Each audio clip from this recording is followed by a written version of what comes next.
안녕하세요. 지구로운 채식생활 진아입니다. 온다는 소식도 없이 봄이 다가왔어요. 봄이라는 계절은 정말 설렘 가득한 계절이죠. 누군가에게는 새로운 출발, 누군가에게는 아름다운 추억, 또 다른 누군가에게는 새로운 사람들과의 만남. 봄은 이렇듯 우리에게 많은 설렘을 선물하죠. 더불어 아름다운 꽃들은 그 설렘을 더욱 빛나게 하는데요. 지구로운 채식 생활도 봄 기운과 함께 설레는 마음으로 5화 1부 시작합니다.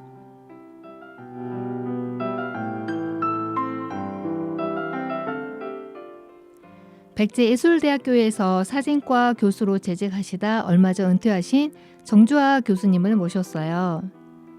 욕심 부리지 않는 자연을 담고자 시골 마을로 들어왔지만 녹록지 않은 현실을 마주하고 있다고 해요.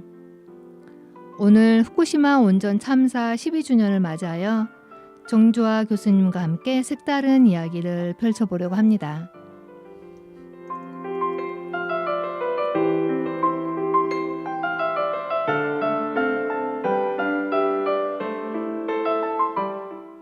네, 안녕하세요. 오늘 지구로운 채식 생활에 함께 해주셔서 감사합니다. 네, 안녕하세요. 네, 안녕하세요. 지난해 그 KBS 자연의 철학자에서 이제 교수님 출연하셨는데 사모님과의 어떤 농부 생활, 어떤 자연과 함께하는 삶을 보고 굉장히 제가 감명을 받았어요. 고맙습니다. 그래서 저도 자연에서 이렇게 살고 싶은 바람이 있는데 현실과 이상은 좀 다르겠죠? 물론 뭐 사람마다 다르겠지만 저 역시도 내가 생각했던 거하고 지금 살고 있는 그 현실의 삶의 모습이 다른 건 사실입니다. 네, 네, 그렇죠. 자, 시청자 여러분을 위해서 좀 더 교수님에 대한 자세한 소개를 좀 부탁드려도 될까요? 예, 지금 뭐 나이가 벌써 65이나 돼서 내 소개를 처음부터 하라고 그러면 시간이 너무 많이 걸릴 거고 아까 그 뭐 진행자님께서 말씀하신 것처럼 저는 그 완주군 봉동읍에 위치한 백제예술대학이라는 곳에서 그 사진을 가르쳤습니다. 네. 특히 사진 중에서도 예술 사진을 가르쳤고 작년 8월 31일 날 퇴직했어요. 네. 명예퇴직을 했습니다. 그리고 이제 완주군 경천면 구제마을이라는 곳에 그곳은 이제 신은계곡이라고 하는 계곡을 지칭하기도 하는데요. 그곳에서 지금 블루베리 농사 지면서 제 아내와 함께 살고 있습니다. 블루베리 작년 수확은 좀 어떠셨나요? 작년에 제법 괜찮았어요. 그러니까 재작년이 좀 어려웠거든요. 네. 근데 작년에는 그래도 제법 돼서 네. 저희들이 아주 기쁘게 수확을 했답니다. 아, 그랬어요. 그러면 판매도 하시나요? 아주 소극적으로 하고 있어요. 저희가 한 150주 정도를 그 농사 짓고 있는데요. 수확량이 많지가 않고 무엇보다도 농사를 시작한 것이 사실은 판매 목적보다는 이제 제가 눈을 많이 쓰는 직업이어서 사실은 블루베리를 통해서 제 눈과 제 건강을 좀 회복하려고 시작한 것이어서 주로 제가 먹습니다. 아, 그렇군요. 그리고 아마 그 농사의 그 수확량이 작년, 재작년 좀 달랐다고 하는데 그게 우리 기후 변화하고 많이 연관이 있다라는 것을 농사를 지으시면서 혹시 느끼시나요? 그러면 아주 많이 봤습니다. 뭐 너무나 뭐 다들 다 아시는 거겠습니다만은 그 과실이 열매를 맺는다는 것이 바람과 물과 햇빛과 마음, 농부의 마음, 정성 이런 거 아니겠어요? 근데 그 햇빛과 바람과 뭐 비 오는 문제, 눈 오는 문제 이런 것들이 변하니까 농산물들이 견디기가 어렵죠. 그렇죠. 저도 농부의 딸이었긴 하는데 과거에 그 느끼는 농사하고 지금의 농사는 굉장히 다르다는 생각이 들고 사실 걱정이 많습니다. 맞아요. 특히나 이렇게 화학 비료나 경운을 해서 농사 짓는 분들은 그나마 어떻게 저렇게 조금 비료나 이런 것들을 통해서 조금 약간은 좀 덜 힘들 수 있는데 사실 자연농을 계획하고 자연농법에 의해서 농사를 지으시는 분들은 사실은 무척 어렵습니다. 그렇죠. 사실은 이 자연농법이 좀 힘들긴 하지만 토양의 건강과 사실 우리 인간의 건강을 생각한다면 자연농법이 맞는데 과도한 제초제라든지 농약이라든지 그런 경운이 사실은 지구 온난화를 더 가속화한다는 생각을 합니다. 그렇죠? 맞아요, 맞아요. 네. 그렇게 좋은 뜻이고 네. 사실은 우리 인류에 굉장히 유익한 건데 그러려면 그만큼 힘든 노동이 또 뒤따라야 된다는 것 때문에 네. 쉬운 일은 아니라 생각합니다. 세상의 모든 일이 쉬운 것 같지 않고 특히 농사 같은 경우는 그 씨 뿌린 대로 거둔다는 얘기를 제가 실감을 하고 있습니다. 그런데 요즘은 씨 뿌린 대로 결과가 다르잖아요. 과거와 다르다는 거. 네. 네. 자, 오늘 주제하고 조금 벗어났는데요. 이야기 나누다 보니까. 네. 자, 이제 그 교수님께서는 이제 사진과 교수로 이제 재직하셨고 이제 사진을 찍는 일이 하나의 이제 직업이시잖아요. 네. 그런데 지금부터 한 12년 전 바로 3월 12일 날 일본에서 큰 사고가 있었었죠. 네, 지진과 쓰나미로 인해서 후쿠시마의 원자력 발전소가 사고로 이제 발생했는데요. 네. 어떻게 보면 역사상 최악의 날로 기억된다고 합니다. 그래서 교수님께서는 이 팬데믹 기간을 제외하고 굉장히 위험한 곳, 이 후쿠시마를 매년 방문했다고 하는데 보통 사람들 같으면 이상한 거 아니야? 방사능 유출도 지금 계속되고 있는데 이러한 생각을 할 텐데 왜 이렇게 위험한 곳을 방문하셨는지 궁금합니다. 예. 조금 전에 그 진행자님께서 말씀하실 때 3월 12일이라고 그 말씀하셨잖아요. 네네. 사실 아마 들으시는 분들이 3월 11일인데 왜 12일이라고 할까 이렇게 의구스럽게 생각하실 분들이 있어서 잠깐 뭐 첨언을 좀 하자면 다 아시는 것처럼 일본 동북부라고 지칭하는 후쿠시마 현에 그 바닷가 쪽에 그 미나미소마, 소마 뭐 이런 그 센다이 이런 쪽이 연해 있는 태평양 쪽으로 있는 일본으로 치자면 동해가 되겠죠. 그쪽에 3월 11일 날 쓰나미가 몰려왔죠. 뭐 그 전에는 이제 진도 9의 바다 해저에서 지진이 있었고 그 지진의 여파로 이제 쓰나미가 몰려와서 그 해안을 초토화시킨 거잖아요. 뭐 많이들 다 보셨겠습니다만. 그리고 그 다음 날 바로 그 말씀하신 것처럼 3월 12일부터 1호기를 시작으로 해서 4호기까지가 연차적으로 15일까지 연달아 이제 수소 폭발을 한 거죠. 네, 그것 때문에 그 지역이 완전히 방사능으로 오염된 그 사건을 말씀해 주신 거를 먼저 좀 말씀드리고요. 제가 그렇게 위험한 곳인데 왜 갔느냐 이렇게 얘기하면 뭐 좀 바보니까 간 거. 그러니까 특별한 이유가 있었을 거라고 생각합니다. 사실은 제가 후쿠시마를 가기 전에 2003년에서 2007년까지 약 한 5년 정도에 걸쳐서 우리나라의 핵발전소 주변에 살아가는 사람들 작업, 사진 작업도 했더랬어요. 그 당시에 제가 주로 관심이 있었던 거는 핵발전소의 뭐 사고나 이런 것보다는 핵발전소가 갖고 있는 어쨌든 간에 위험하다고 얘기하는 사회적인 어떠한 공감대가 있는데 그 주변에 살아가는 사람들이 그러한 위험으로부터 불안한 감정을 어떻게 느끼며 살아가고 있을까. 아주 미묘하지만 그거를 저는 은폐된 불안이라고 생각을 했어요.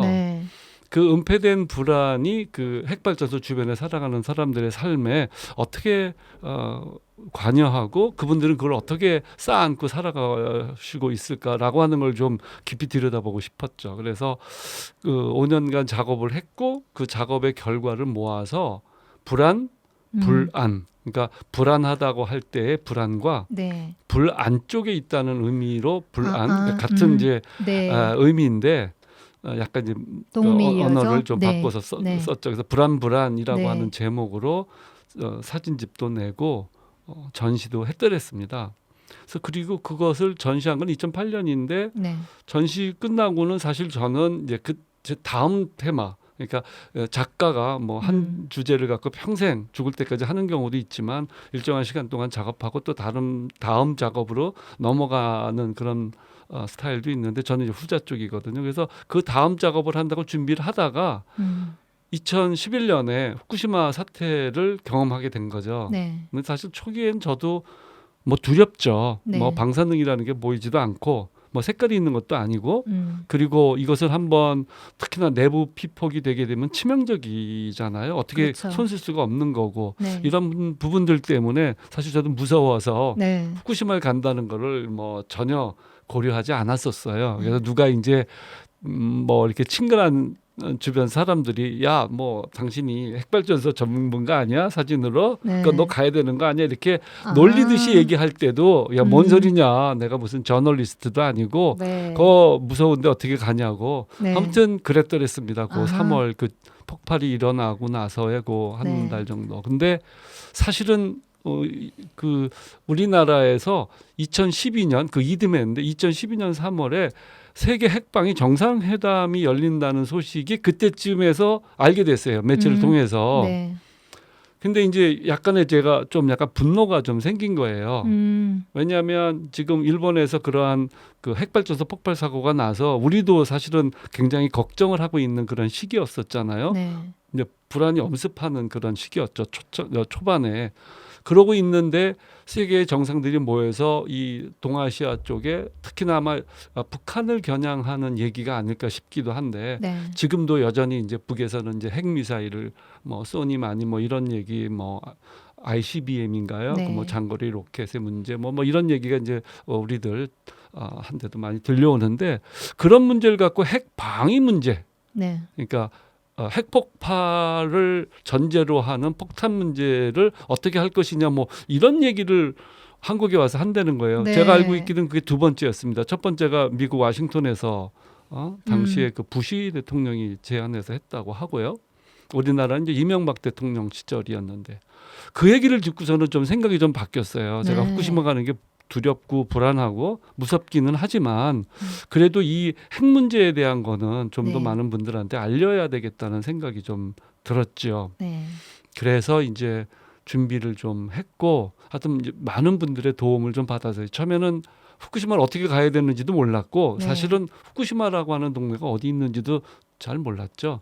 특히나 뭐 제가 자주 얘기를 드리겠습니다마는 소마, 미나미 소마 이런 작은 소도시는 듣도 보도 못한 거였거든요. 그래서 되게 우왕좌왕하다가 정말 여러분들의 도움으로 네. 특히나 이제 일본에 계시는 서경식 선생님이라고 계세요. 네. 그 도쿄에 있는 게이자이 대학에 이제 오랫동안 교수를 하시다가 몇 년 전에 정년하셨는데 그분의 도움으로 사실은 후쿠시마를 그해 2011년 11월에 네. 갔었던 것이고 11월부터 그 이듬해 2월까지 촬영을 해서 네. 3월에 핵방위 정상회담을 하는 그 3월에 빼앗긴들에도 봄은 오는가라고 하는 제목으로 네. 서울에 있는 평화박물관에 그 스페이스 구글이라고 하는 갤러리가 있는데 거기서 전시하고 그리고 책도 냈습니다. 아, 그래요. 그러면 사실은 그때 냈던 책은 네. 요겁니다. 빼끈들에도 봄은 오는가. 그리고 제가 그 얘기 네. 속에서 미리 말씀드렸던 불안이라고 하는 제목은 이 네. 책이거든요. 불안. 이게 지금 영광 홍농읍에 있는 네. 한빛발전소 뒤편입니다. 그러니까 세상에 여기 바로 뒤편에 발전소가 있고 여기는 지금 해변이잖아요. 가마미 해수욕장이라는 곳이에요. 해수욕장이요? 네. 해수욕장에서 굉장히 아이러니한 그림이에요. 왜냐하면 바로 뒤에 핵발전소가 있는데 그 해수욕장에서 행복한 어떤 웃음을 짓고 수영하는 사람들의 모습에 굉장히 대조되는 그림인데 조금 가슴이 아파요. 이 그림을 보니까 사실은. 맞습니다. 네. 그러니까 제가 아까 그 은폐된 불안이라고 하는 표현을 썼는데 네. 정확히 얘기하면 그건 사실 제 아내가 명명해준 단어이기는 네. 하거든요. 그러니까 이 안에 들어있는 어떠한 그 표현하기가 좀 쉽지는 않은데 이 안에 들어있는 사람들의 속에 들어있는 그 어떤 것. 네. 마치 이렇게 무슨 산소의 봉분을 보는 듯한 네. 이런 발전소의 모습들을 아무렇지도 않게 보고 있고 여기서 네. 나오는 그 오염이 됐는지 안 됐는지는 뭐 일반 사람들이 알 수는 없지만 네. 어쨌든 원자로를 식히고 나온 그 물이 네. 어쨌든 이 바다와 다 연결되어 있거든요. 그렇죠. 거기에서 고기를 잡고 네. 거기에서 수영을 하면서 즐기고 네. 있는 이러한 모습. 네. 이런 것들이 제 그 사진 작업의 네. 테마였었어요. 아, 그랬군요. 그런데 우선 먼저 이제 그 후쿠시마에 방문해서 사진 찍었던 거 좀 보고 싶고요. 네. 우선 먼저 음. 이러한 그 장소에 그러니까 원자력 발전소 근처에 있는 사람들은 어떤 생각을 하고 있는지 그것을 사진으로 담아 보겠다고 생각을 하셔서 네네. 이제 몇 년 동안 사진을 찍으셨는데 우선 그 기저에 왜냐하면 대부분 사진가들은 아름다운 장면 물론 이러한 사람들이 아름답지 않다는 얘기는 아닙니다. 네. 그렇지만 아름다운 자연 어떤 아름다운 사람의 모습을 담고 싶어 할 텐데 왜 굳이 이 핵과 관련된 그러한 사진 작업을 했는지 어떤 계기가 있었는지 솔직히 그게 먼저 궁금하거든요. 네. 네. 그러면 뭐 제 사진을 보여드리기 전에 네. 그 부분에 대한 말씀을 잠깐 드릴게요. 네. 근데 지금 말씀하시면서 보통 사진 작가들은 아름다운 것에 네. 대한 추구가 더 먼저일 터인데라고 전제를 하셨는데 네. 사실은 그거는 절반이에요. 아 그럼 저의 선입관일 수 있네요. 대체적으로 그렇죠. 그러니까 사진이라는 네. 것이 네. 어떠한 대상을 재현해서 보여주는 그러니까 코피, 카피의 어떠한 역할이 있는 것으로 생각을 대부분 많이 하잖아요. 그러니까 네. 아름다운 걸 보지 못한 사람들에게 전달해주는 이런 역할이 분명히 있지요. 네. 그러나 그것만은 아니거든요. 그러니까 사진이라는 것은 어느 대상 앞에 서는 거거든요. 뭐 생각해 보면 아무렇지도 않은 말 같지만 카메라로 사진을 찍는데 네. 대상과 수평으로 섰을 때만 찍을 수 있어요. 그렇죠. 곡선으로는 못 찍죠. 네. 뒤도 못 찍고 네. 우리의 눈처럼 네. 뿐만 아니라 그 대상 앞에 가서 서야 되는데 네. 중요한 건 그래서 그 대상 앞에 사진가가 카메라를 들고 왜 거기까지 갔느냐가 중요한 거거든요. 네. 그 의식 네. 가려고 하면 어떤 의식이 작동을 해야 되잖아요. 네. 그 의식이 무엇이냐를 작가가 표현한 작품 안에서 읽어내는 것이 사실은 사진을 이해하는 중요한 지점이라고 생각을 합니다. 그래서 아름다운 꽃 앞에 서서 그 아름다운 꽃을 또 아름다운 풍경을 아름다운 바다를 뭐 이것도 있지만 거친 바다를 시들어가는 꽃을 혹은 뭐 길거리를 지나다가 뭐 로드킬을 당해서 죽어간 어떠한 뭐 고라니의 모습에서 그 앞에 서서 그 대상을 향해서 카메라를 들이대는 그 작가의 의식은 그것을 통해서 무언가 자기 생각을 전달하려고 하는 예술가의 뜻이라고 보거든요. 네. 그래서 뭐 아름다운 것을 볼 수도 있고 어떤 좀 이렇게 거친 것을 볼 수도 있지만 제가 지금 선택한 것은 더불어 살아가는 삶에 우리 모두에 관계되어져 있는 우리의 어떠한 깊은 마음속에 들어있는 삶의 어떤 뭐 일종의 코어 같은 건 텐데 그런 핵심이 뭘까 이런 부분에 좀 관심이 좀 많아서 사실은 뭐 두렵기도 하고 무섭기도 하고 하지만 후쿠시마 작업을 진행했던 겁니다. 아 이제 그 정주화 교수님의 의식을 좀 더 제가 읽을 수 있을 것 같아요. 그 코어와 핵심 공동체의 향해 있는 그런 마음이 지금 이 사진뿐만 아니라 지금 현재 활동하고 있는 모습이 거기에 기저에 마음 기저에 그런 공동체 의식이 굉장히 깊게 자리하고 있구나라는 것을 좀 더 오늘 제가 이해할 수 있게 된 것 같습니다. 그러면 후쿠시마에서 찍었던 사진들을 좀 더 우리 그 시청자분들과 함께 나누면 좋을 것 같은데요. 한번 소개를 좀 해주시겠습니까? 그래요. 이제 시작을 하기 전에 잠깐만 좀 이렇게 들어가는 그 초입에 잠깐 말씀을 좀 드리자면 뭐 많은 분들이 우리나라 국민들이 대부분 다 아시겠습니다만은 4월에 돌아오는 4월이 되면 일본 정부가 후쿠시마 발전소에서 포집되어 모아진 오염수라고 지칭하는 일본 사람들은 그걸 처리수라고도 부릅니다만은 그 오염수를 후쿠시마 앞바다 그러니까 세계적인 입장에서 봤을 때 태평양인데 거기다 지금 방류하겠다는 거잖아요. 제가 이제 방류라는 말을 썼을 때 우리 진행자님께서는 방류보다는 투기에 가깝다. 그렇죠. 투기라고 저는 생각합니다. 네, 이런 말씀하셔서 나도 그 말을 앞으로 좀 종종 써야겠다 이렇게 생각을 하는데요. 정말 투기죠. 방류라는 것은 그대로 흘러가도록 그냥 놔둔다는 뜻이 있을 터인데 이거는 모아놓은 것을 갖다가 다시 들이붓겠다는 거거든요. 그렇죠. 누구의 허락도 없이. 그렇죠. 이게 지금 한 달밖에 안 남은 거예요. 그렇죠. 물론 정확한 날짜는 결정되지 않았지만 이 따뜻한 봄 정말 계절의 아름다움을 느끼는 이 봄에 전 세계 사람들을 향해서 그들은 이 오염수를 태평양 앞바다에다가 투기를 하겠다는 건데 이것을 앞두고 우리가 그 오염수 혹은 오염토도 문제거든요. 네. 거기에는 이제 물만 있는 것이 아니라 그 방사능 물질이 묻어 있는 낙엽, 네. 혹은 뭐 흙, 네. 혹은 뭐 기타 등등한 많은 것들이 거기 네. 그 후쿠시마 전역에 쌓여 있을 거 아니에요. 네. 그래서 그거를 모아 가지고 이 사람들이 우리나라에도 이제 1톤백이라고 하는 큰 검정색 그 봉지, 비닐봉지 같은 뭐 거요? 그런 거 있죠. 네네. 자루 같은 네. 거. 네. 그런 거에다 담아가지고 네. 뭐 작게는 수백 개, 많게는 수천 개씩 쌓아놓은 그런 곳이 많이 있어요. 네. 그래서 그런 것들 역시도 지금 여기 지금 보입니다마는 그 오염토를 일본 정부가 재사용하겠다고 하고 있고 네. 실제로 그것을 진행하고 있거든요. 그 도로 건설에 사용한다는 얘기를 들었는데 맞나요? 맞습니다. 이것은 또 지금 뭔가 일본어로 되어 있는데 일본어 맞는 거죠? 스탑이라는 것은 알겠습니다. 그러니까 위에 위험하는 핵을 상징하는 거 그리고 스탑이라는 건 알겠는데 아래는 무슨 뜻인지 모르겠습니다.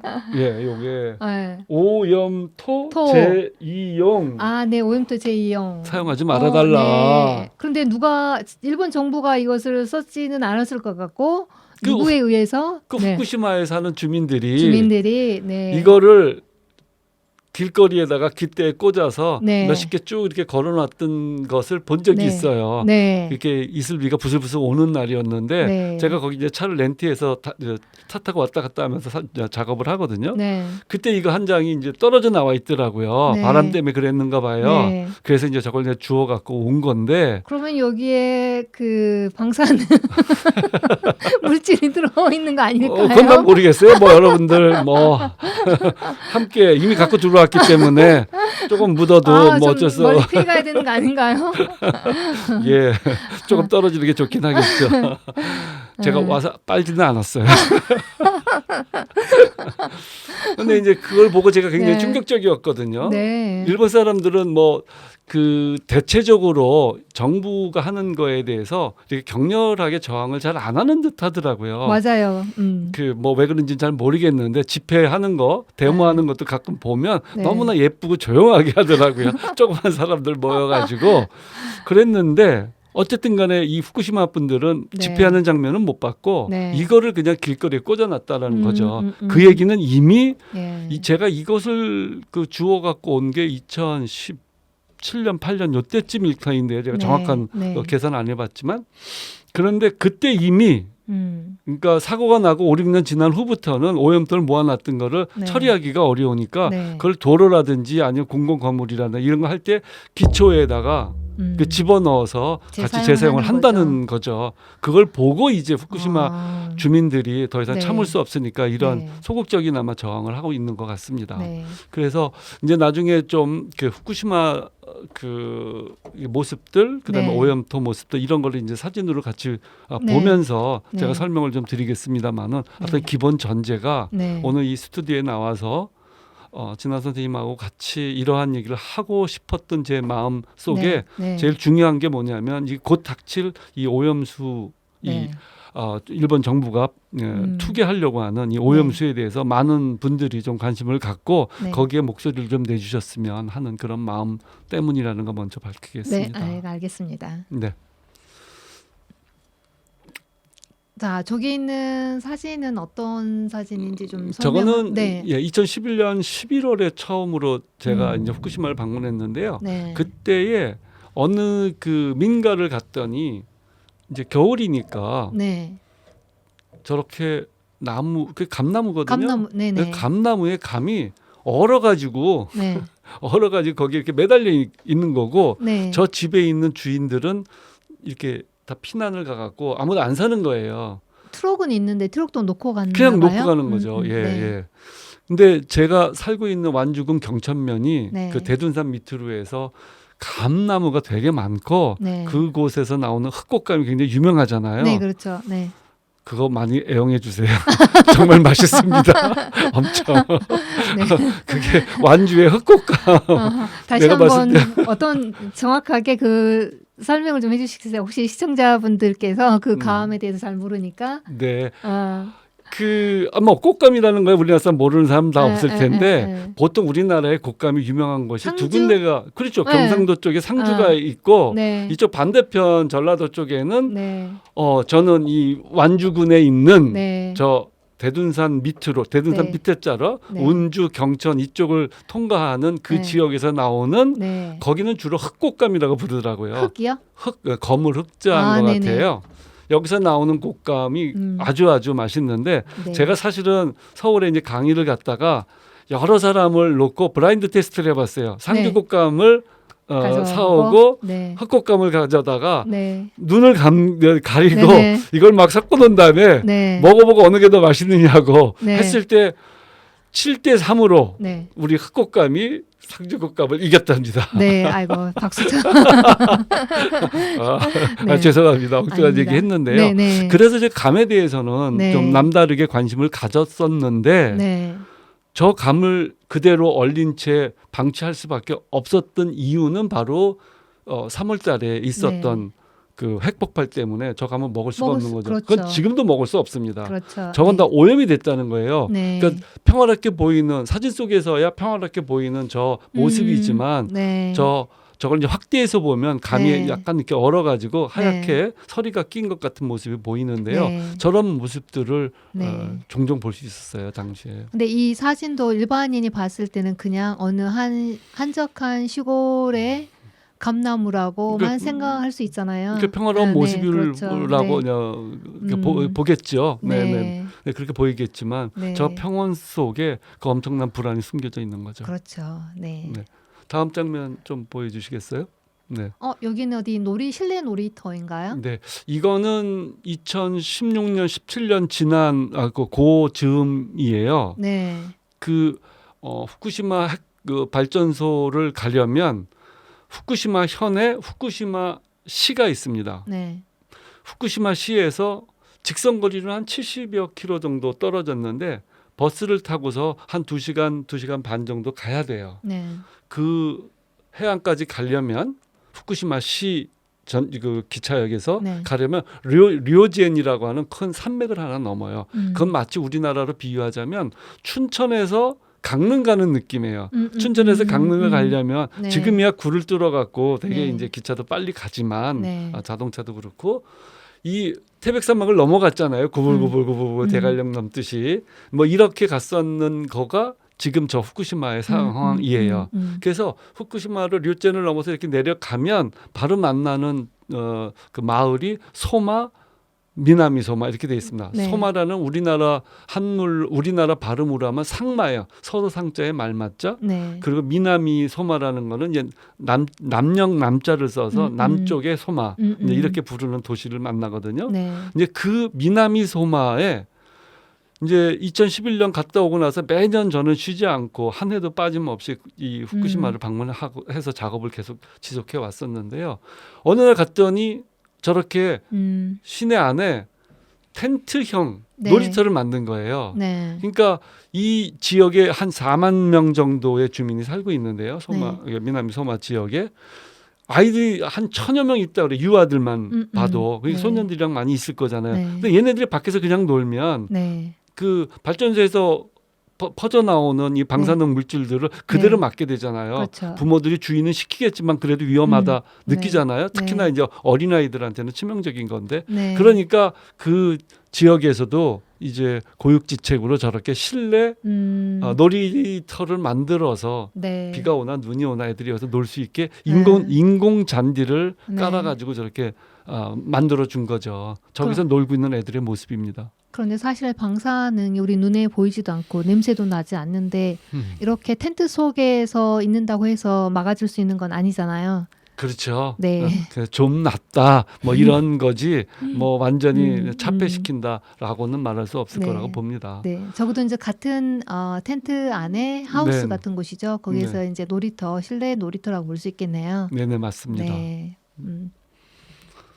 여기도 똑같은 감이 열린 감나무인가요? 네네 맞습니다. 아까도 말씀드렸던 것처럼 감에 대한 저의 애착 이런 게 있어서 감나무만 보고 이제 사진을 계속 찍어 왔었는데 그러셨군요. 이제 제가 바라보는 것은 우리의 시선이라는 것은 욕망의 그런 육체적 표현이기도 하거든요. 그렇죠. 네. 그러니까 저걸 봤을 때 참 감나무 저 감이 먹음직스럽고 먹고 싶다 이런 생각이 불현듯 드는데 그거를 어떠한 환경이 네. 어떤 주변에서 이루어지는 여러 가지 것들이 네. 차폐시키는 거죠. 네. 그리고 저를 못하게 하는 거. 근데 이게 이렇게 외지에서 한국에서 간 외국인의 눈으로만 봐서 그런 건지 아닌지 이거를 잘 알 길이 없었는데 네. 이제 지금 다음 사진을 보시면 네. 제가 갖고 있었던 궁금증이 조금 다른 방식으로 좀 풀리기도 해요. 네, 해안가인데요. 네네, 저거는 그 이제 카시마라고 하는 해안이 있거든요. 네. 그 미나미 소마에서 조금 남쪽으로 내려오다 보면 이제 항구가 있고 거기는 전부 해안이니까. 근데 그 해안에 이제 저것도 2017년 사진, 17이나 18년쯤에 찍은 사진일 터인데요. 네.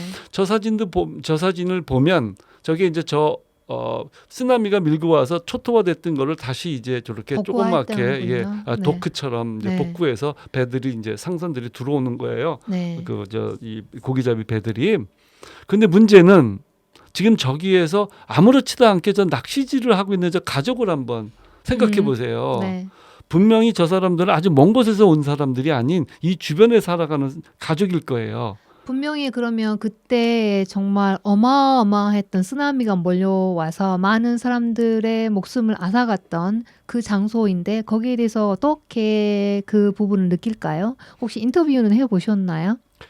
제가 일본어를 할 줄 모르기 때문에 한마디도 저분들하고 섞어보지는 않고 다만 네. 이곳에 사는 주민들이냐는 말은 했어요. 제가 이제 일본어가 너무 짧아서 자세하고 깊은 얘기 못했는데 가족이라는 거하고 이제 주변에 산다는 얘기 그것만 제가 물어봤었는데 문제는 쓰나미가 문제가 아니죠. 네. 쓰나미는 사실 자연재해고 그렇죠. 그것은 일본에만 있는 것이 아니라 잘 아시겠습니다만은 피지라든지 인도네시아 아니면 최근에 튀르키예 이런 데 지진 이러면서 세계 각지 이 지구에 살아가는 인간이 겪을 수밖에 없는 어떤 숙명적인 것이라 생각을 해요. 네. 그런데 핵발전소 폭발은 다르거든요. 네. 저게 쓰나미 때문에 문제가 있었던 장소였다라고 한다면 저 장면이 크게 문제가 되지 않을 거라고 봐요. 네, 낚시질할 수 있죠. 네. 하지만 여기는 좀 오염된 곳이에요. 방사능이 매일매일 끊임없이 바람과 혹은 비와 혹은 눈 같은 것을 통해 갖고 이 주변을 뒤덮고 있고 뿐만 아니라 그 폭발한 핵발전소에서 지금 잘 알려진 얘기입니다만은 그 발전소가 터지었잖아요. 네. 그때 그 핵발전소에 있는 코어 그 발전기를 식혀야 되는데 발전기가 멈췄다는 거 아니에요? 네. 그 바람에 냉각수가 돌지 않아서 그 안에 있는 그 코어가 1200도 이상 어떤 그 연구 자료에 의하면 3000도까지 올라갔다는 거예요. 이러면서 그 안에 있는 핵물질이 녹아버리고 그것이 이제 바닥을 뚫고 내려갔다는 거거든요. 그것이 바닥에 뚫고 내려가서 굳어져 있는데 그 주변을 흐르는 지하수라든지 이런 것들이 그것과 함께 사실은 다 이미, 바다로 흘러 나가고 있는 거죠. 그렇다면 저 바닷물이 건강하지 않은 바닷물일 수밖에 없는데 그런데 낚시를 한다. 네, 거기서부터 제 시선이 그 관심을 갖게 되는 건데요. 네. 근데 정말 궁금하네요. 저 사람들은 거기에서 분명히 거기에 쓰나미로 인해서 원자력 발전소가 폭발함으로 인해서 방사능 오염수가 바다로 당연히 흘러갔겠죠. 그런데 거기에서 낚시를 해서 물론 먹지는 않을 거라는 생각은 하겠죠. 모르겠어요. 네, 그러니까요. 참 그러나 씁쓸한 사진이네요. 네. 이 사진도 한번 좀 비춰봐주면 좋겠는데요. 이거 한번 보세요. 여기는 어디 지역인가요? 일본인가요? 아닙니다. 여기도 한국 영광에 있는 한빛발전소. 아까 이 표지 사진에서 본 그 같은 곳입니다. 그러네요. 네. 제가 좀 장소가 좀 더 바다 쪽으로 가서 찍었을 뿐인데요. 네. 이 가마미 해수욕장에서 해수욕만 하는 게 아니라 이런 식으로 낚시도 하고 그물을 치고 낚시도 하고 여기서 갯벌을 해서 조개도 캐서 먹기도 해요. 일본만 그런 게 아니라 한국도 마찬가지인데. 그러면 사람들이 그 위험성에 대해서 심각하게 생각하지 않는다는 얘기일까요? 아니면 좀 그 마음에는 어떤 것들이 기저에 깔려 있는지 잘 모르겠네요. 이 지점이 우리가 국민이 네. 똑똑해야 된다. 혹은 눈을 크게 뜨고 항상 정신 차리고 살아가야 된다. 이런 말씀을 드리게 되는 지점인데요. 그러니까요. 저는 마니플레이트라는 말, 그러니까 우리가 어느 것으로부터 이렇게 약간 이제 조종당하는, 세뇌당하는 이런 것이 있다고 보는데 그게 제일 큰 것 중에 하나가 이제 매체잖아요. 그렇죠. 매체가 우리를 지배하고 있거든요. 네.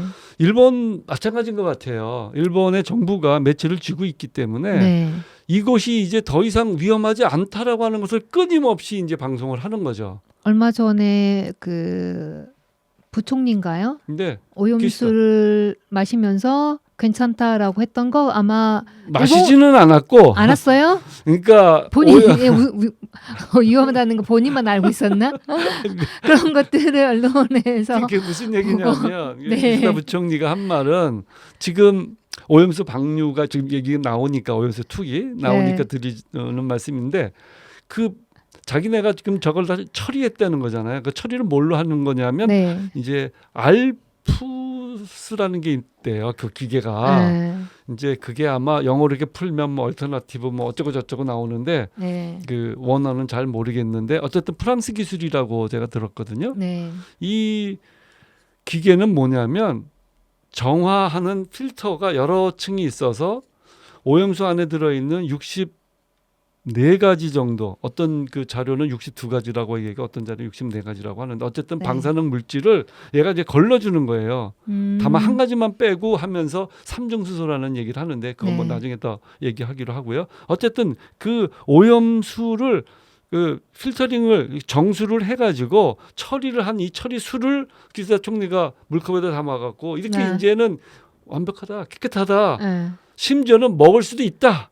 우리가 왜 이걸 빨리 처리해서 빨리 그 태평양에 방류하지 않았나 모르겠다. 있다고 얘기를 한 거죠.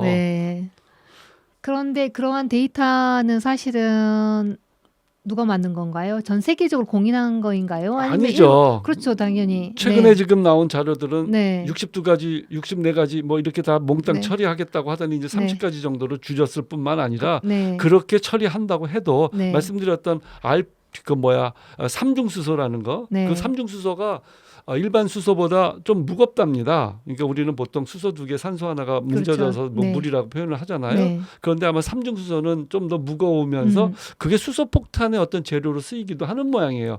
그 역시도 그것이 그 방사능 물질이기 때문에 인간에게 되게 무섭다고 하는데 그거는 못 걸른대요. 그러한 한계가 있는 알프스라고 하는 장비로 걸렀다고 하여 일본에서는 국민들에게 그리고 전 세계 사람들한테 이거 이제 처리를 했기 때문에 괜찮다. 심지어 먹어도 될 정도다. 마음 놓고 이제 버릴 테니까 당신도 거기서 고기 잡아서 편안하게 행복하게 다 먹고 잘 사시오라고 하는 마니플레이트를 하는 거죠. 거기에 일본 사람들이 순응되어져 가고 있는 모습이라는 거죠. 그러니까 저 위험성을 못 느끼는 거죠. 심지어 애들도 저기다 낚시질을 시키니 먹든 안 먹든 그것이 문제가 아니라 애들이 자기 주변 환경에서 몰려오고 있는 그 위험에 대해서 스스로 각성할 기회를 삭제당하고 있는 거죠. 그렇죠. 참 안타까운 현실이네요. 네, 그렇습니다. 이 사진은 어떤 축제 행사? 그러니까 이거는 긍정적인 면일 수도 있고 또한 아이러니한 면일 수도 있는데요.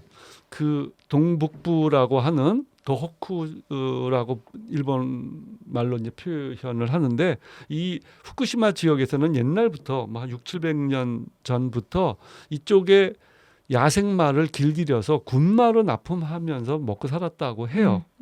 그것이 축제로 발전을 해서 노마오이라고 하는 축제를 매년 여기 7월에 엽니다. 2박 3일 동안 그 노마오이를 하는 큰 축제의 한 장면이에요. 근데 제가 이 사진을 찍은 이유는 뭐냐면 이 주변 주민들의 일상 회복에 대한 엄청난 열망을 저기에서 본 거예요.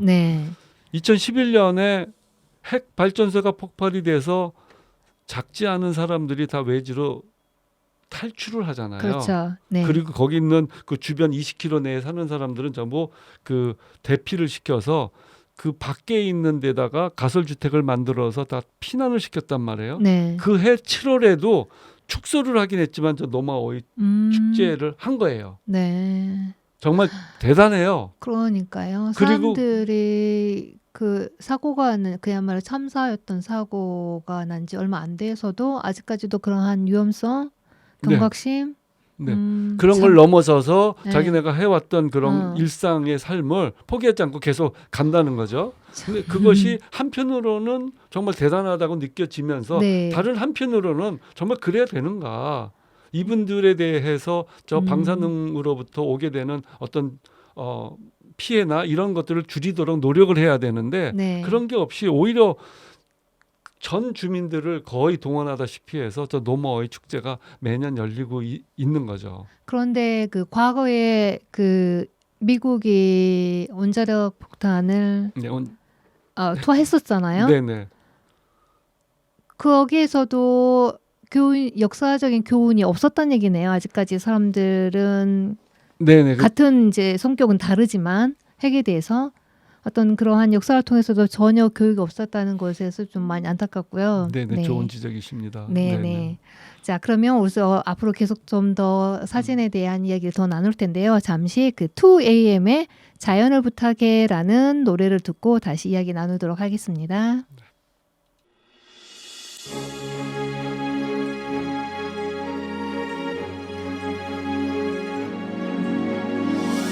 귀를 기울이면 들려와요. 주위를 둘러보면 볼 수 있죠.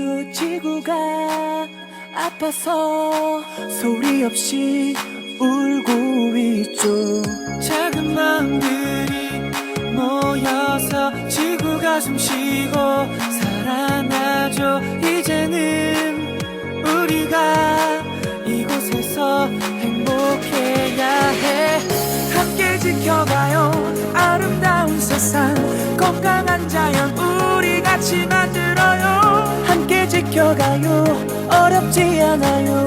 너와 내가 우리 함께 작은 마음들이 모여서 지구가 숨쉬고 살아나죠. 이제는 우리가 이곳에서 행복해야 해. 함께 지켜가요. 아름다운 세상, 건강한 자연 우리 같이 만들어요. 함께 지켜가요. 어렵지 않아요. 너와 내가 우리 함께. 네, 정주하 교수님과 지금 후쿠시마에 가서 찍어왔던 사진들을 보고 있는데요. 사진들이 굉장히 많지만 시간 관계상 중요한 몇 가지만 뽑아서 다시 이야기 나누도록 하겠습니다. 지금 저기 보면은 까만 봉지인가요? 네, 저 사진 어떤 사진인지 무슨 성을 쌓아둔 것 같은데요. 어떤 사진인가요? 예, 저것이 바로 아까 잠깐 얘기를 했었는데 오염토를 담아놓은 1톤백 그것을 쌓아놓은 장면이에요. 그러면 그냥 저렇게 쌓아놓기만 하고 아까 저런 것들을 아까 재사용한다고 했었잖아요. 맞습니다. 네. 저 오염토 얘기를 잠깐 하자면 네. 뭐 누구나 지금 계상해 볼 수 있는 거죠. 뭐 발전소 4개에서 계속해서 방사능 물질이 피어오르고 있고 그것이 바람에 따라 왔다 갔다 하고 비 오고 또 눈 오고 하면서 이 주변의 토양을 엄청나게 오염시켰다는 거죠. 네. 수십 킬로를. 그러니까 그거를 사람들이 거기서 살아가려면 재염을 해야 되잖아요. 네. 그 오염된 걸 긁어내야 되는데 긁어낸 걸 갖다 버릴 데가 없는 거예요. 2012년에 이미 저 오염토가 쌓이기 시작하니까 일본 정부에서 전국에 있는 그 모든 지자체에다가 이것을 받아주면 엄청난 돈을 주고 너네들 지원하겠다 했을 때 단 한 곳도 저걸 받아들인 지자체가 없다는 거예요. 그러니까 이제 어쩔 수 없이 일본 정부는 도쿄전력하고 해서 저 오염토들의 그 자루들을 리오젠이라고 하는 산맥 계곡 곳곳에 저것을 방치라고 해야 될까 아니면 쌓아놨다고 해야 될까 이렇게 해놓은 거죠. 그래서 저렇게 그냥 자루가 그대로 날 것으로 드러난 곳도 있고 비닐로 덮어놓은 그런 곳도 있기는 해요. 작은 데는 뭐 수백 개, 많은 데 수천 개 이런 것들이 그냥 막 굉장히 크게 그 계곡마다 다 보입니다. 제가 그래서 차로 다니면서 제가 볼 수 있는 곳은 나름대로는 다 찍는다고 찍어 온 것들이거든요. 그러니까 저 오염도가 그러나 태풍이 오거나 바람이 많이 불고 엄청난 비가 쏟아질 때는 저게 또 유실이 되잖아요. 그렇죠. 그 유실된 거가 수천 개라는 거예요. 그런데 이렇게 긁어낸다 하더라도 이미 비가 오거나 계속해서 더 깊숙이 지하로 들어갈 거 아니에요. 지하수 오염은 당연할 거고. 그렇죠. 그리고 쌓아놓는다 하더라도 이게 완전히 방수가 되는 어떤 그런 곳에다 담아놓지 않은 한 계속 흘러내릴 텐데. 맞습니다. 이것은 네네. 그 저거 불가하다는 얘기죠. 그렇죠. 저것도 네네. 일종의 그 오염수를 담아놓은 통처럼 네. 저것도 그냥 그 안에 오염토가 들어있는 게 그대로 있는데 저거를 네. 영구적으로 그대로 둘 수도 없고 어떻게 할 수 없으니까 고육지책으로 네. 이제 오염수는 알프스로다가 깨끗하게 처리해서 먹을 수 있으니까 앞바다에다가 버리고 네. 오염터는 뭐 그럴 수가 없으니까 알프스가 없으니까 저거를 갖다가 땅을 파고 거기다 묻고 그 위에다 건물을 세우거나 도로를 세우겠다. 지금 이렇게 일본 정부가 막 가고 있는 거죠. 네. 그 모습입니다. 그런데 이러한 모든 인간의 오류, 일본 정부의 그리고 도쿄전력의 오류를 이러한 방식의 정책을 통해서 사실은 그들이 하고자 하는 건 뭐냐면 2011년에 있었던 이 후쿠시마의 핵 발전소 폭발 사고에 대한 자취를 사실은 흔적을 없애려고 하는 게 아닌가 싶어요. 네네. 그러니까 이 뭐 오염토는 저렇게 해서 땅속에 묻고 오염수는 버리고 나면 이제 더 이상 그것을 증언할 아무런 흔적이 없는 거죠. 네. 그런데 다행히도 네. 혹은 불행히도 이 발전소로부터 북서쪽 14km쯤 떨어진 곳이 나미에라고 하는 지역이 있는데 그 나미에라는 지역에 희망 목장이라고 하는 목장이 있어요. 거기 예전에 이제 그 20km 이제 그 폭탄이 사고가 발생했던 곳에서부터 20km에는 다 피난해야 되잖아요. 피난해야 되죠. 그리고 거기에 보면 대부분 그냥 그 체르노빌도 마찬가지로 동물들을 다 놓고 사람만 피해서 그렇죠. 이주를 했잖아요. 네. 그러면 거기 이제 그런 동물들이 계속 살고 있다는 얘기죠. 그 동물들, 야생 네. 동물들은 네. 대체적으로 그냥 그러다가 이제 굶어 죽거나 네. 살해당하거나 해서 죽었고요. 네.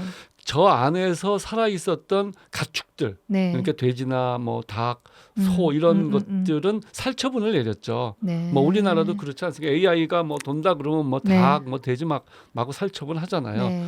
그래서 희망 목장에도 당시 한 300주 정도의 소가 있었는데 네. 살처분 명령이 온 거예요. 그래서 목장주가 당시에 그 일을 하던 목부들한테 야 그러면 이거를 살처분하고 우리 이제 피난 가자라고 네. 했을 때 그 목장에서 일을 하고 있었던 요시자와라고 하는 요시자와 마사미라고 하는 그 목부가 이걸 거절을 해요. 이제 나는 내가 키우던 정말 자식 같은 이 소들을 죽일 수 없다라고 하면서 이걸 계속 키웠다는 거예요. 그러면 피난 가지 않고 같이 지금 이 그렇죠. 소들과 지낸다는 얘기잖아요. 지내고 있죠. 네. 그러나 저 소들은 멀쩡하게 생긴 것 같아도 먹을 네. 수도 없죠. 네. 소 젖을 짜서 우유를 생산할 수도 없는 거예요. 그렇죠. 그런데 먹기는 해야 되죠. 사료가 네. 필요하잖아요. 네. 그러니까 이 요시자 씨가 일본 전역을 다니면서 모금 활동 같은 걸 해가지고 이제 이 소를 지금까지 키우고 있는데 제가 그 몇 년 전에 가서 물었어요. 2016년쯤에 그 전에도 저 희망 목장을 가서 사진을 찍곤 했었는데 가서 물어봤어요. 당신 이렇게 어려운 일을 왜 계속하냐? 이거 돈이 되는 것도 아니고 네. 뭐 당신 고통만 안게 되는 거 아니냐? 왜 하냐 이렇게 물었더니 요시아와 씨가 하는 말이 물론 이거 통역을 통해서 제가 들은 겁니다만은 내가 만약 이 소들 다 살처분을 하게 되면 2011년에 있었던 핵발전소 폭발 사고는 인간이 저지른 엄청난 정말 사태잖아요. 네. 뭐라고 해야 되나? 그러니까 인간의 어떤 오만과 욕심에서 빚어낸 결과라고 할 수 있겠죠. 그렇죠. 네. 그거를 증언할 방법이 없다는 얘기죠. 거잖아요. 네, 네. 저거를 다 소들을 다 죽여버리고 나면 네. 그러면 뭐 그거로부터 피해를 입었던 음. 생생하게 증언할 수 있는 살아있는 생명체가 없어지는 거 아니냐. 네. 따라서 나는 소를 죽일 수가 없다. 네.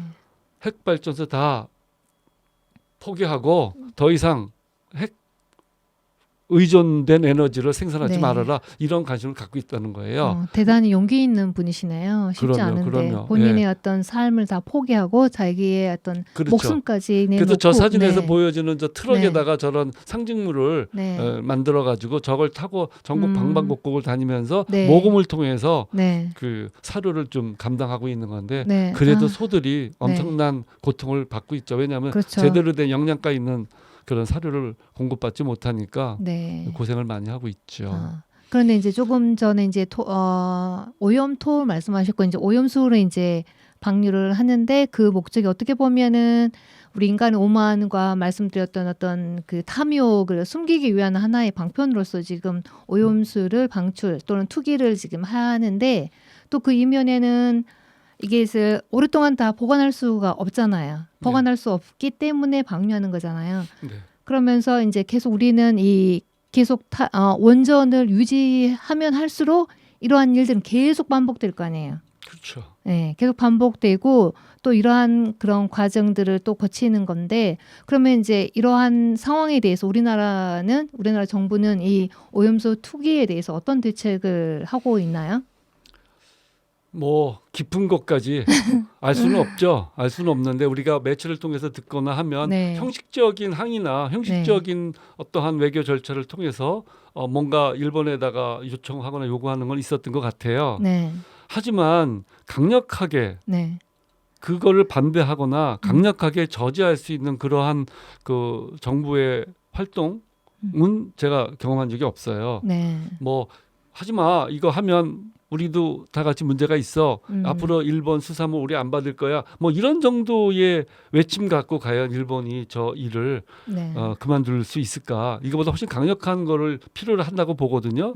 물론 저 외교를 하고, 물론 정부 간에 무언가를 하고, 물론 뭐 정치하는 어떤 사람들의 더 깊은 어떤 생각이 있는지 알 길은 없으나 그것이 국민의 건강을 담보로 세계인들의 목숨을 담보로 이루어지는 건 아니어야 한다고 생각을 하거든요. 네. 앞으로 우리가 좌시하지 않고 이것은 계속 들여다봐야 되는데 우리 역시도 우리 정부를 압박해야 된다고 생각을 합니다. 그렇죠. 그럼 우리 정부를 압박하려면 사실은 우리 국민들이 진정한 어떤 사실, 팩트의 기준에서 그 사건을 바라봐야 된다는 얘기잖아요. 그렇죠, 그렇죠. 네, 네.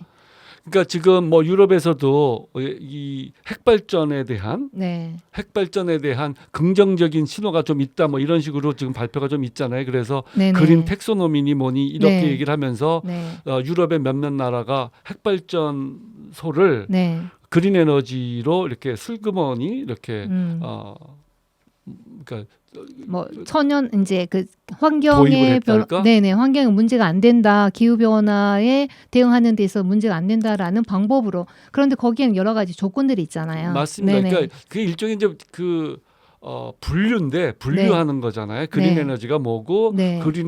그레이 에너지가 뭐냐고 하니까 분류인데 그거를 그동안은 그 이제 분류해서 제외시켰던 가스하고 천연가스하고 원자력 발전을 이제 네. 그린 텍소노미로 이제 그 분류를 포함시켰다는 거잖아요. 네. 텍소노미라는 게 그러니까 분류책인 거죠. 네. 그런데 이제 문제는 뭐냐면 그거에 대한 전제 조건, 이 전제 조건에 대해서는 우리가 잘 몰라요. 네. 그렇게 됐으니까 이제 우리가 핵 발전해도 되고, 그러니까 우리가 가스로다가 발전해서 전기 써도 된다. 이런 식으로 인식하게 되는 게 문제라고 보거든요. 아니죠. 그것을 그냥 한 면만 보는 것이지 거기에 이제 전제 조건은 맞아요. 그런 전제 조건이 우리나라가 충족시키려면 사실은 불가능하거든요. 안 되죠. 안 되죠. 2050년까지 고준위 폐기물들을 영구히 저장할 수 있는 지금 전 세계 아무도 없잖아요. 없어요. 뭐 핀란드가 그 준비를 하고 있다지만 그것도 아직 시운전 들어가지 않은 것 같고요. 못한 것 같고요. 어느 한 나라가 있었는데 거의 40년 동안에 걸쳐서 겨우 이뤄낸 그것도 계속 국민들과 소통하면서 하나의 그 어떤 은폐되지 않는 있는 그대로 드러내면서 소통을 통해서 이루어낸 거라고 저는 하나 본 걸로 기억을 하거든요. 그것도 그러니까 아마 완벽하지는 않을 거고 그렇죠. 우리나라가 네. 그럼 2050년까지 네. 고준위 그 폐기물을 네. 과연 유럽에 있는 모든 나라가 고준위 폐기물을 전부 다 안전하게 저장할 수 있는 저장소를 만들 수 있다. 이런 것들은 좁은 땅에서 불가능하겠죠. 예, 그러니까 그런 거가 이제 그 우크라이나하고 러시아의 전쟁 때문에 그 유럽의 그 에너지. 닥친 그 네. 에너지 고물가 네. 이런 것들 때문에 그러한 그 분류 체계의 이제 변동이 생긴 거로 생각을 하는데요. 어쨌든지 간에 그런 거가 우리 삶에 깊이 이제 영향을 미치는 한 우리가 좀 똑똑히 눈을 네. 뜨고 봐야 되는데 사실은 에너지를 어떻게 생산하느냐도 중요하지만 사실 에너지를 우리가 얼마나 덜 쓰고 절약하고 또한 에너지를 다른 방식으로 생산하는 거는 무엇이 또 있을까라고 하는데 초점을 맞춰야 되는 게 네. 아닐까 싶어요. 미국의 이게 지구의 미래를 위해서. 그렇죠. 이제 과거 정부에서는 이제 탈원전이라는 어떤 캐치프레이즈를 걸었는데 사실은 탈원전은 없었었잖아요. 탈원전 탈원전은 말만 했죠. 탈원전은 없었었고 그리고 이제 이 정부에 들어와서 그 문재인 정권에서 내시했던 그 재생에너지는 좀 높이고 이제 원자력 발전소에서 발생하는 에너지를 좀 줄이겠다고 했는데 지금 이게 뒤바뀌었거든요. 맞습니다. 이게 지금 우리의 기후 위기 시대에 세계적인 흐름과 같이 가고 있는 건 아니잖아요. 아니죠. 네. 예. 네. 그러니까 미국만 해도 이제 스리마일 섬에서 있었던 핵폭발 네. 그 이후로 사실은 핵발전소 거의 지금 짓고 있지 않거든요. 네. 줄여가고 있는데 물론 이제 프랑스라든지 영국 몇몇 나라가 네. 핵발전을 앞으로 늘려가고 중국 같은 경우도 핵발전소 짓는다고 얘기는 하지만 네. 대체적으로는 줄여가거나 네. 폐기하는 쪽으로 가고 있잖아요. 근데 네. 우리나라는 현재 갖고 있는 기수가 24기로 알고 있거든요. 네. 그리고 지금 건설 중인 게 3기고 쉬고 있는 게 2기로 알고 있는데 네. 이러한 핵발전소를 통해서 지금 30% 넘게 전체 에너지를 감당하겠다고 하는 건데 네. 이렇게 늘어났을 때 네. 문제는 뭐 문제가 없으면 문제가 없는 거죠. 하지만 문제가 터지고 나면 사실은 이건 감당하기가 굉장히 어렵죠. 우리는 땅도 좁고 그렇죠. 네. 발전소 주변에 밀집된 인구들이 네. 뭐 네. 그냥 눈으로 보면 다 보이잖아요. 그렇죠. 그랬을 때는 네. 후쿠시마가 겪는 고통하고는 훨씬 차원이 다른 그런 고통을 겪을 가능성이 있기 때문에 네. 조심하기도 하고 우리가 준비해야 된다는 거죠. 네, 그렇죠. 이제 사실은 이제 재생에너지를 좀 더 늘리는 방법, 네. 이제 그런 방향으로 이제 가야 되고 이 지구 위기 속에서 사실은 이제 대부분 이제 우리가 말하는 그 온실가스의 비중을 차지하는 것이 에너지잖아요. 네. 근데 에너지라는 것이 우리가 개인이 어떤 전등을 끄고 뭐 전력 소비를 좀 낮춘다 하더라도 가장 중요한 것은 어떤 그 에너지 정책이 어디로 가야 되는가. 우리 네. 소비자들에게, 그러니까 우리 시민들의 어떤 쓰는 에너지도 굉장히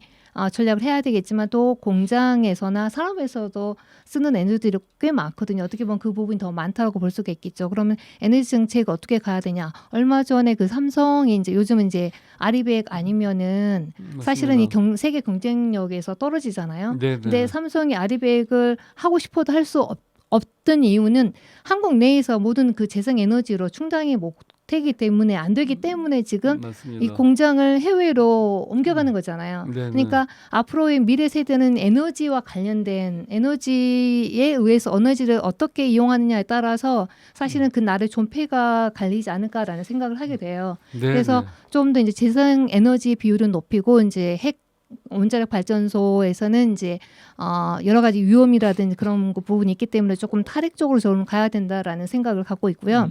또 그런 차원에서 이제 교수님께서 이제 사회적 기업으로 햇빛 발전소를 계획하고 계신다고 들었는데 네네. 어떤 목적과 방향을 갖고 계신지 좀 듣고 싶습니다. 네, 이게 방금 말씀해주신 네. 거가 아주 좋은 지적이고 네. 우리가 나아가야 할 그런 미래 방향이라고 생각을 합니다. 네. 동의하고요.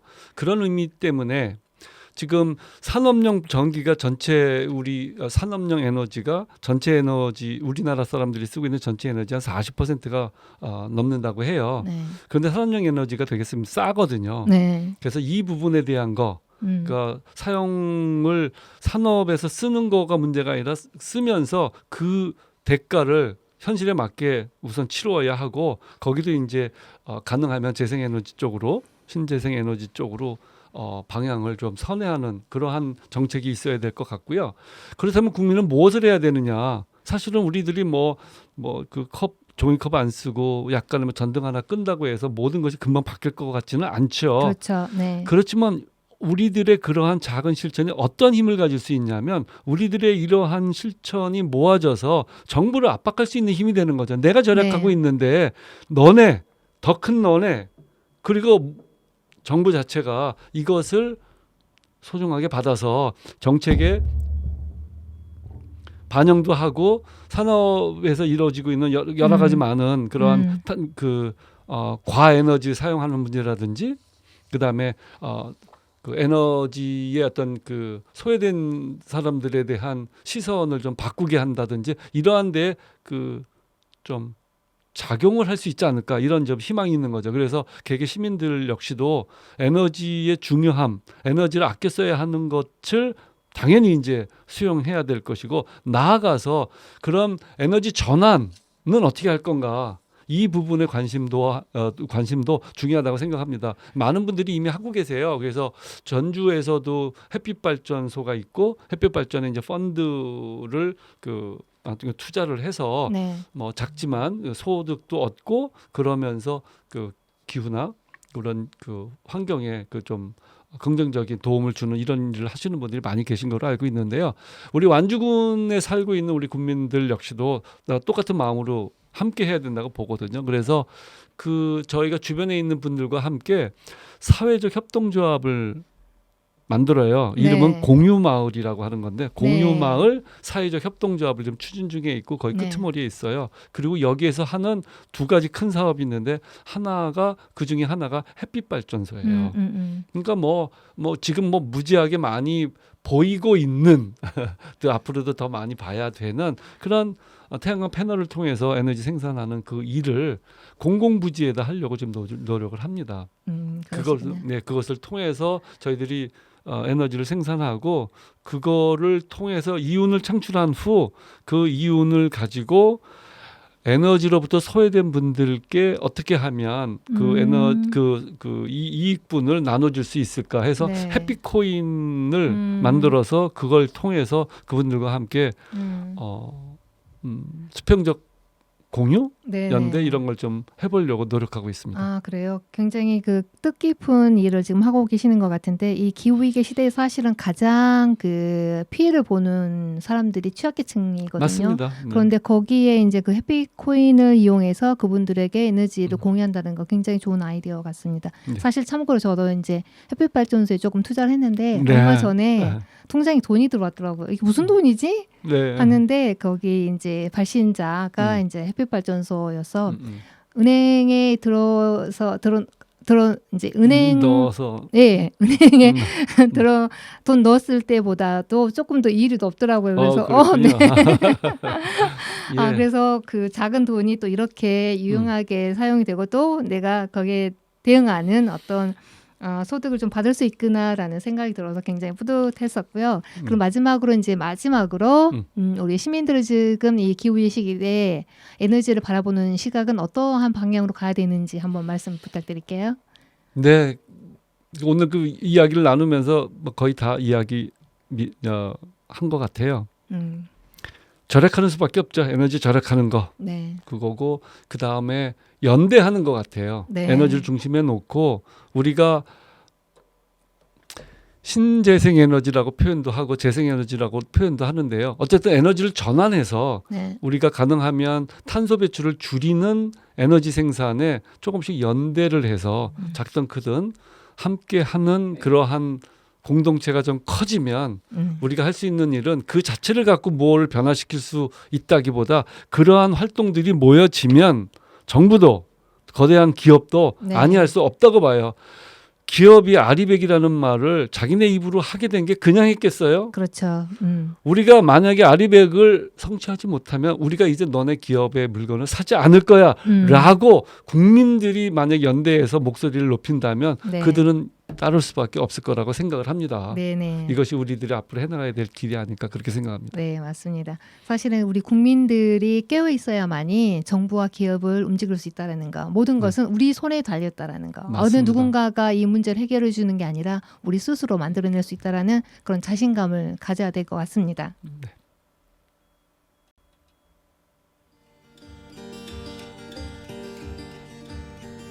Well, I'm gonna get through this world the best I can if I can. 인류 역사상 최악의 참사였던 후쿠시마 원전. 12년이 지났지만 그 후유증은 아직 현재 진행형입니다. 방사능 누출로 인한 피해는 한 세대에만 국한되는 것이 아니라 여러 세대에 걸쳐 나타나죠. 원자력 발전소의 수명은 40년. 그러나 온전히 남긴 핵 폐기물은 10만 년을 가죠. 핵발전소가 지속 가능한 에너지원이 될 수 있을까요? 여러분은 어떻게 생각하세요? 지구로운 채식생활 진아였습니다. Best I can, if I can, I'm gonna get through this world the best I can.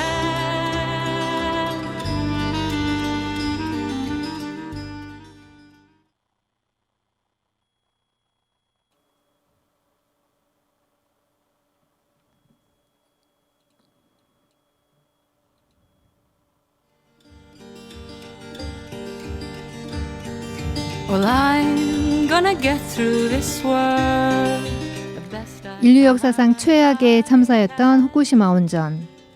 12년이 지났지만 그 후유증은 아직 현재 진행형입니다. think I can. 방사능 누출로 인한 피해는 한 세대에만 국한되는 것이 아니라 여러 세대에 걸쳐 나타나죠. 원자력 발전소의 수명은 40년.